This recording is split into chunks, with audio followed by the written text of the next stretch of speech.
দোয়ার জন্য স্মরণ করে, ওনাদের কাছ থেকে দোয়াই তো নিবে, আর কি নিবে? ওনাদের কাছ থেকে দোয়া নেওয়া ছাড়া আর কি নিবে? পানি পড়া নিবে আর দোয়া নিবে, এই তো। এখানে অনেক পানি পড়া দিতে হয় আমাকে।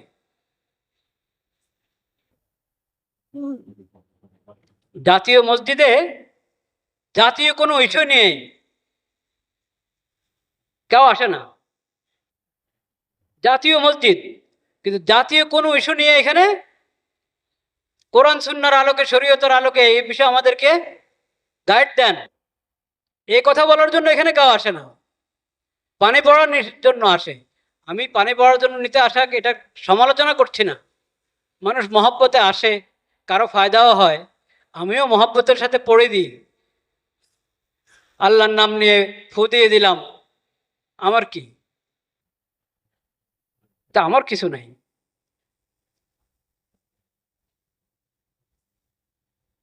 কিন্তু আমার কথা হলো, আসে শুধু পানি পড়ার জন্য, আসে হুজুর দোয়া রাখেন, দোয়া করেন, এই কথার জন্য। এই কথার জন্য আসে না যে জাতিসংঘের দপ্তর ঢাকাতে তাদের অফিস করার জন্য, দপ্তর করার জন্য কথা উঠছে, এটা কি আমাদের জন্য ঠিক হবে? হুজুর কোরআন সুন্নাহর আলোকে একটু বলেন। এটা লালবাগ শাহী মসজিদের খতিবের কাছেও যায় নাই, চকবাজার শাহী মসজিদের খতিবের কাছেও যায় নাই, আন্দরকিল্লার খতিবের কাছেও যায় নাই, বয়তুল মোকাররম জাতীয় মসজিদের খতিবের কাছেও আসে নাই।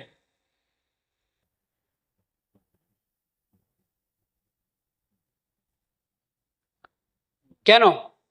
আল্লাহ ইমাম এবং খতিবকে কেন ইমাম বানিয়েছেন এটা তারা জানেই না, বুঝেই না। ইমানের পর সর্বোচ্চ ইবাদত নামাজ। একজন মুমিনের জন্য সবচেয়ে বড় ইবাদত কি? নামাজ। ওই নামাজের মধ্যে তুমি অনুসরণ করতে হচ্ছে আল্লাহর ইবাদত। ইবাদতটা কার? আল্লাহ।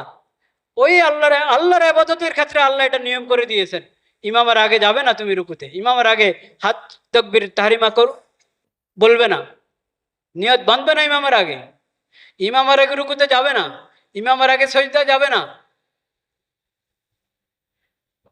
ইমামের পিছনে থাকো, ইমামের অনুসরণ করো।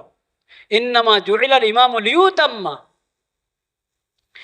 নামাজের মধ্যে যার অনুসরণ তোমাকে করতে হবে, দেশ পরিচালনাতে তার অনুসরণ করতে হবে না?